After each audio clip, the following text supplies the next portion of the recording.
The films and videos of Christine Lucy Latimer defy their containers. They reveal the fragile systems underlying media. They press the boundaries of image-making machines. They embrace the faults and frailties of vision. Almost all of Latimer's work is silent, but nothing is truly silent. Latimer draws out images that recall the hums, tweets, and mechanical moans of the technology with which she made them. She began to issue work in the early 2000s, long after most of the formats that she pursues had become obsolescent. And the bulk of her work exists as media hybrids, combining a variety of image-making processes, be they 16mm film, toy camera video, or camcorders and phone cameras. Some end up as 16mm film reels, some end up as VHS tapes, refusing the universal nostalgia of the antique camera and the antique image. Her media hybrids are undeniably present-facing and playfully disobedient, ethereal, abstract. Supremely self-conscious and yet mystical, they are seances that draw out the ghosts in these machines. Latimer's first hybrids contest any accusations of nostalgia. Their building blocks are out of time, past media converging out of the ashes of digital futurity, often mixing overt eroticism with the harsh representational boundaries of these containers. Mosaic features the scrambled digital cable signal of a televised kickboxing fight. The fight has gone through several translations of media, from the signal to VHS, then from VHS to 16mm black and white film, which Latimer hand-processed. The scrambled signal offers one level of abstraction, shattering the grid of the ropes, splintering the forms of these bodies as they become one dynamic presence, connecting and separating in the dance of the ring. Latimer's ensuing processes impose other aesthetics on the image. The image will seize up and throb, the entangled bodies of the fighters swelling with light in a haunting variation on the freeze frame's punctuative force. Her translation between media is like the flex of a bellows. The high-quality root image vanishes into a web of constrictive, low-resolution media, expanded with its limits to the light-rich field of the 16mm film strip. This collage sensibility was most present in Latimer's early works, for example, in the compartmentalized composition of Ghostmeat, which integrates a liquid light array on the right, and on the left, a projected stag film of a woman slowly undressing, which the filmmaker salvaged from a mutoscope. Far from that pornographic provenance, the film finds a new intimacy to the left of the porous forms cast by the liquid light array, a simple and prolonged diptych captured by Latimer in the low resolution of a Pixelvision toy camera. Early in her work, Latimer embraced silence.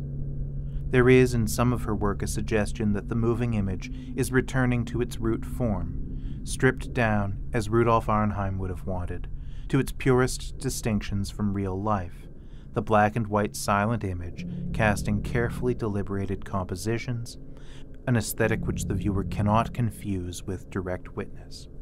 In the final moments of Ghostmeat, the woman curls up on a couch, and from head to toe her body seems transformed by pixel vision into a modern silhouette.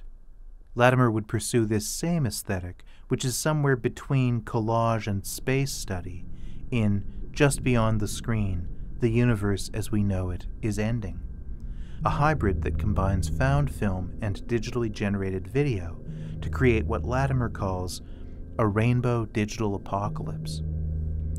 The durational aspect of both Ghostmeat and The Universe are worth lingering on. Both are architectural in the sense that we become conscious that the room in which they were filmed has served as a kind of canvas.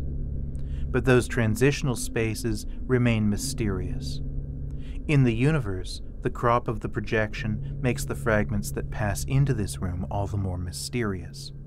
On the other side of a barrier, perhaps in an adjoining room, an eerie glow emanates, a sign that Latimer is not restricted to conventional image-casting tools in her process. Without fixating on a single apparatus, Christine Lucy Latimer is freed up to embrace highly unconventional tools. A surgeon's video microscope serves as the primary taking instrument in Over Past Future's Sight, a document of Latimer's father's laser eye surgery. Phil Latimer's eyelid courses with energy, his reactions magnified in extremity, while the wet reflections glimpsed in the masking of his pupil provide an organic mirror to the projection format, 16mm film. The majority of the film's dynamism and tension is controlled by the tools that obstruct the frame, the graphical impositions in the microscope, and the physical tools to measure and prepare the procedure. The translation of this footage to color negative, through the processes that Latimer has imposed on it, causes it to pick up a brown patina, a quality that makes it feel antique, a planned anachronism with the futurism of its graphics and tools.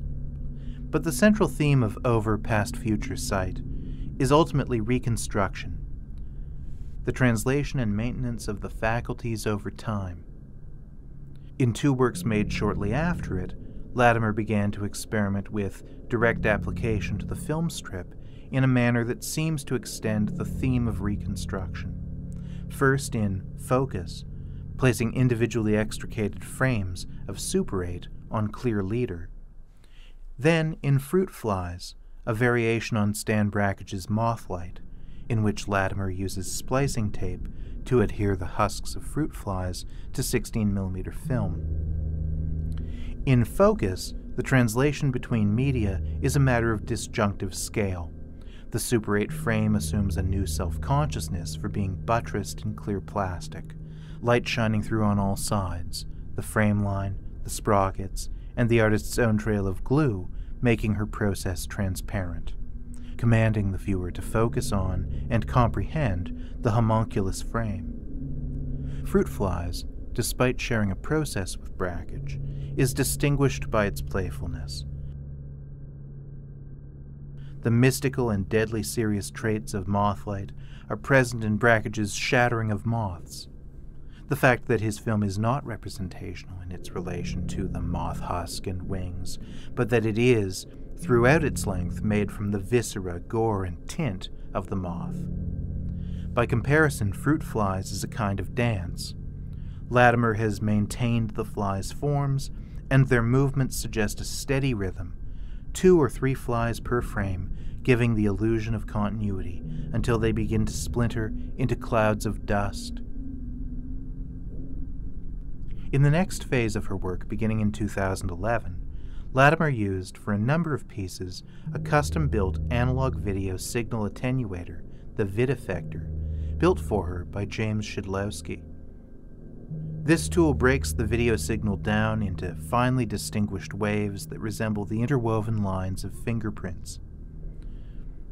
For The Pool, Latimer began with 16mm found footage of synchronized swimmers from the 1950s and develops it through her hybrid forms, projecting the film through a broken glass plate, capturing it to an analog and a digital video camera, and running the results through her Iffektor. Like many of Latimer's films, the result has an ambiguous relationship with nostalgia. It is at once elegiac and restorative. Its images are plainly of the past, but their recapitulation through the bending forms of the Iffektor make them present again. The Pool is dominated by 2 rhythmic turns, a continuous pulse cast by the Iffektor, and repeated dives that follow figures from the diving board to the video-infested waters. A yellow-brown patina further marks the image as antique, and yet these transformations are futurist in the sense that they could only belong to a forward-facing technology. The Iffektor would return in the Magic Iffektor, Latimer's most overtly occult film, in which scenes from a VHS copy of The Magic Sword, featuring a sorceress, a belly dancer, and a strange assortment of mysterious figures, processed through the Iffektor. It is occult in tone, but it is also a direct and unmysterious portrait of Latimer's process, one which remains mystifying for the transformations wrought to the image. Faces splinter with new colors breaking through them, and the swaying motions of a belly dancer correspond with the coursing, interwoven, vertical scan lines that seem to contain the figures, as if the scan lines alone are preventing the bleeding colors and soft lines of the figures from emanating out of the screen. The chaotic geometry woven into Latimer's Iffektor pieces is decidedly non-Euclidean in spirit, reminding of the splintering ropes in Mosaic. In 2013, Latimer would again revisit this hyperbolic geometry in a comic tribute to Norman McLaren, whose precise animation of lines vertical and lines horizontal are subverted into a tartan grid in Latimer's Lines Postfixal.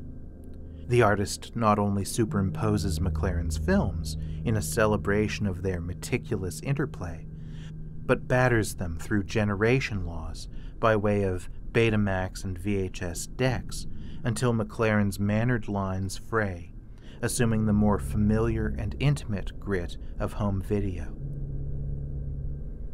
The durational aspect of Latimer's work returns in two films made in 2013. Jane's Birthday, a record of a road trip taken with Latimer's sister Jane, and Nationtime, a transformative record of Canada Day fireworks. In Jane's Birthday, the continuous motion of a windshield wiper serves as an unheard metronome measuring out glimpses of a wet road seen in black and white digital video.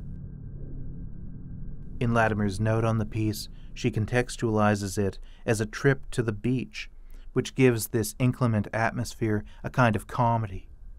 Knowing their destination and seeing the weather filtered through this rhythmic conceit makes it something like the structural films that came before them, so often impossible or doomed journeys across a room.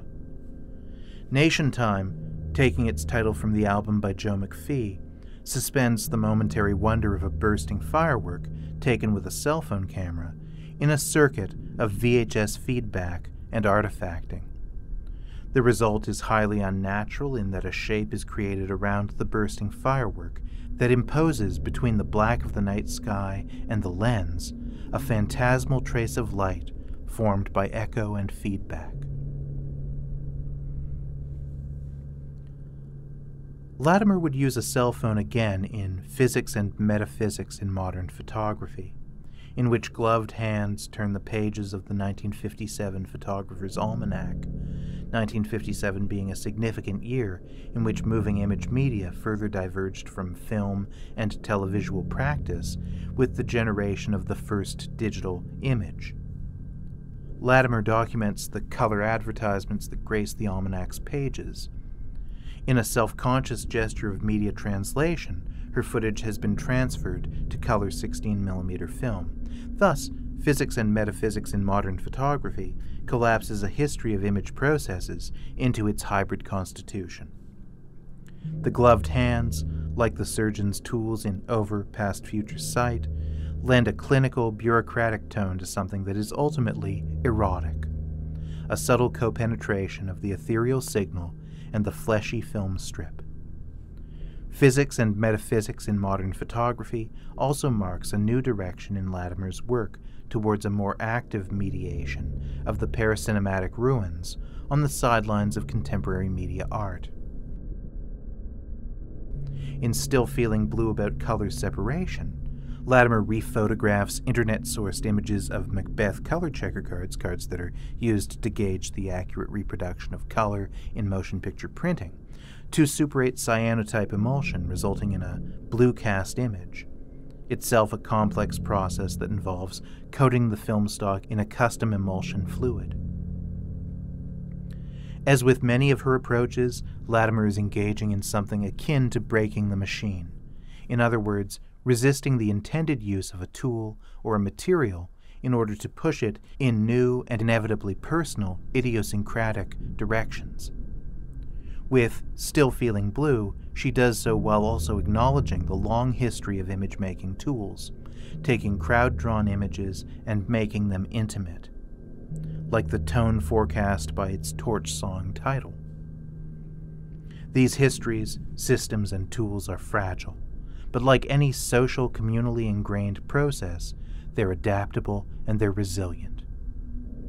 This resilience is present also in Latimer's work that deals with themes beyond the apparatus. For instance, her cameraless film Tender, in which the holographic portions of Canadian dollar bills are printed directly onto the film strip, animating the imagery that the currency uses to indicate the colonial debts of the nation. The Peace Tower in Ottawa, the maple leaf, symbols that speak to a permitted self-definition. Its process is a strange variation on photographic counterfeiting, and yet it is also a non-transactable, disfigurative counterfeit, at once interrogating the physical makeup of currency and insisting on only imaginary values. The resilience of media is at the heart of house pieces. Latimer recovers real estate photos of her mother's former house that have been left to degrade on a poorly stored SD card over several years. Reconstructing these images from the light and dark components of the photo's high dynamic range, Latimer transfers them to VHS as a montage that reveals these rooms in a steady skip, the lines of door frames and steps revealed in a spectral, faintly colored light. Resilience is, perhaps, a strange theme to emerge from a body of work that has been so focused around digital scramble, generation loss, synthesis, and other forms of visual obstruction. But Latimer's processes tend towards the elastic translation of images into new forms. The images she works with may be consecrated through the eternal reproduction of cinephilia, like McLaren's films or The Magic Sword, or they may be evanescent, like stray televisual signals, home movies, or the remains of fruit flies. It's rare that Latimer's films should totally subsume their sources. Instead, their fearsome aesthetics mask a softer form of digestion. The work is disfigurative, but it is rarely destructive. On the contrary, it is restorative, widening the reach and longevity of its sources and its tools.